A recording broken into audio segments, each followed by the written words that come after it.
بسم اللہ الرحمن الرحیم۔ السلام علیکم ناظرین، فیصل آباد پارکنگ کمپنی کو شہری ضروریات کے مطابق جدید خطوط پر استوار کیا جائے گا۔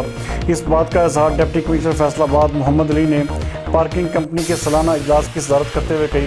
فیصل آباد سے ہمارے ڈویژنل بیورو چیف میاں اعجاز اسلم کے مطابق اس سالانہ اجلاس میں ایڈیشنل ڈپٹی کمشنر جنرل میاں آفتاب احمد، سی ٹی او سردار محمد آصف، اکاؤنٹس آفیسر رانا تنویر، مبشر نسیم چودھری و دیگر کمپنی ڈائریکٹر کے نمائندوں نے شرکت کی۔ اس موقع پر ایم ڈی فیصل آباد پارکنگ کمپنی عامر ذیشان نے مالی و انتظامی معاملات، کمپنی کی سروسز اور آئندہ منصوبوں کے بارے میں بریفنگ دی۔ ڈپٹی کمشنر نے گاڑیوں کی پارکنگ کے نظام میں جدت اور وسعت لانے کے لیے منصوبہ بندی کرنے کی تاکید کی۔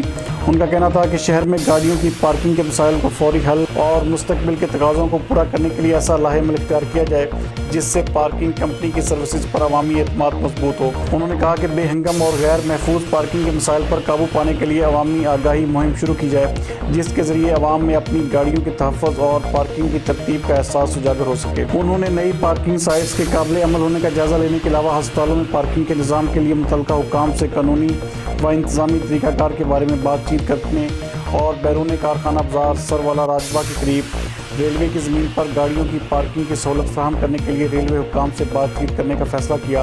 اجلاس کے دوران سی ٹی او سردار آصف نے گھنٹہ گھر کے 8 گزاروں میں گاڑیوں کی پارکنگ کے نظام کو بہتر خطوط پر استوار کرنے سمیت شہریوں کی رہنمائی کے لیے معلوماتی بورڈ نصب کرنے کی بھی تجاویز پیش کی۔ مزید اس حوالے سے دیکھتے ہیں یہ رپورٹ۔